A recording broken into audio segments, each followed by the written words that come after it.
윤석열 대통령이 되도록이면 거부권 행사, 이태원 참사 특별법 거부권 행사하죠.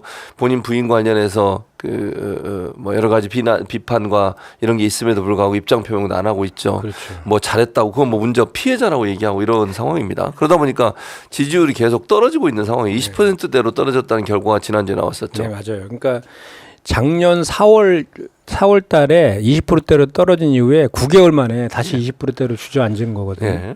그러니까 지금 거기다가 더 심한 거는 20대에서 40대는 10%대예요. 아 그래요? 그리고 그 TK. 그 보수의 심장이라는 TK조차도 부정이 높아요.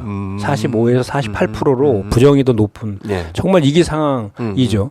이게 이런 원인이 뭐냐 이렇게 그 보면은 그 부정 평가도 63%로 올라갔어요. 네. 다시 60%대로 다시 올라가 있는데 가장 큰 원인이 보니까 경제 민생이에요. 그건 뭐 당연히 그런 건데 이제 새로 들어온 것들이 뭐냐면 김건희 특검법이라든지 이번에 그렇죠. 거부권 행사 네. 이런 것들에 대해서 이제 국민들이 중도 특히 중도 그리고 이제 TK나 보수 진영까지도 부정적으로 지금 보고 있는 이런 상황인데 그러면 빨리 이 문제들을 해결해야 되는데 말씀하신 것처럼 해결은커녕 무슨 녹화 신년 대담 형식으로 어제인가 뭐 4일날 녹화해가지고 7일날 한다라고 녹화 방송도 그것도 문제지만 네. 3일 뒤에 녹화 방송하는 것도 있나요?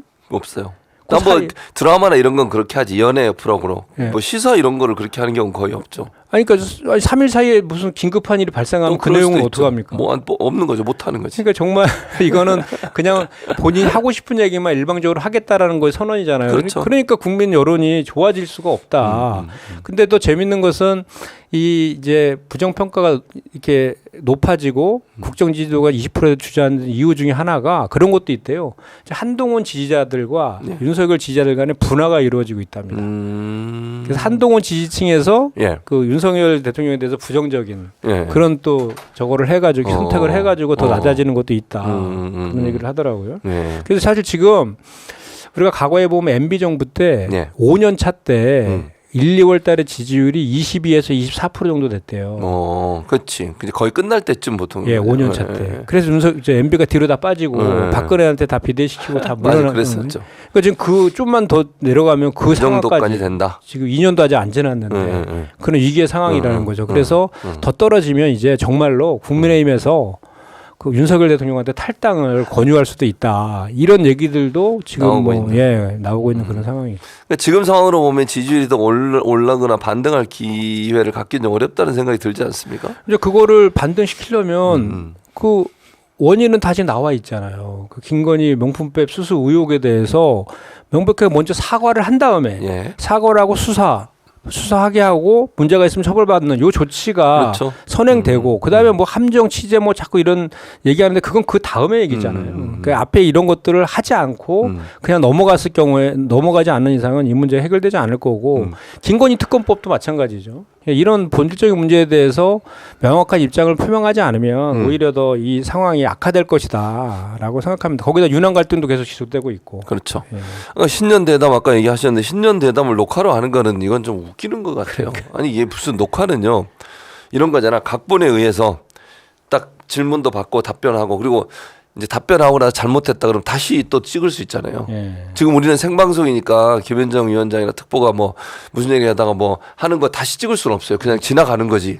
그거 남는 거잖아요. 그게 제대로 된 대통령의 능력과 권한 생각 또는 정책 이런 걸 들을 수 있는 기회인데 그런 기회마저 다 없어지는 거잖아요. 그러니까 이게 뭡니까 대체? 그러니까 지금 그 윤석열 대통령이 당선된 다음에 그 뭡니까 그 언론과의 소통이 국민과의 소통이다. 그렇게 얘기했었죠. 국민 속으로 들어가겠다라고 해서 대통령실도 그 반대하는데 용산으로 그렇게 뭐 그 수천억 이상의 그 비용 써가면서 용산으로 이전한 거잖아요.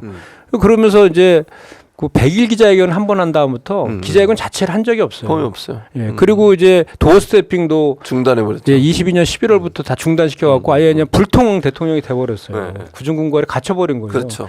청와대가 구중궁궐이 아니라 그게 뭐 장소가 중요합니까? 그렇죠. 대통령이 그렇게 행동 마음이 중요한 거지. 지금 그런 상태에 지금 갇혀져 있는 거죠. 그런데 이것도 사실 마지못해 하는 거 아니에요. 결국은 김건희 명품백 수수 의혹이라든지 뭐 특검 이런 질문들 나올까봐 이제 녹화하는 거라는 거를 모르는 국민들이 없잖아요. 그러니까 결국은 그럼에도 불구하고 안 하고 넘어가면 이제 또 비판을 받을 거니까 이게 대국민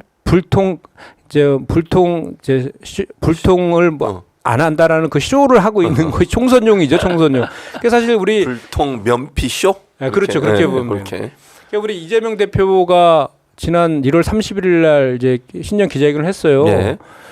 원래 그 대통령이 한 다음에 야당 대표가 하는데 할 거라고 생각하고 계속 기다렸는데 안 해가지고 네. 부득이하게 했다는 거 아니에요? 그렇죠. 근데 이렇게 녹화를 할 거면 뭐 좀 더 일찍 했어도 될 것인데 참. 아니 그러니까 이재명 대표가 기자회견 할 때 어려운 질문, 당황스러운 질문 많이 했잖아요. 그럼요. 좀 불편한 질문들. 네. 그게 기자회견하는 원래 목적이에요.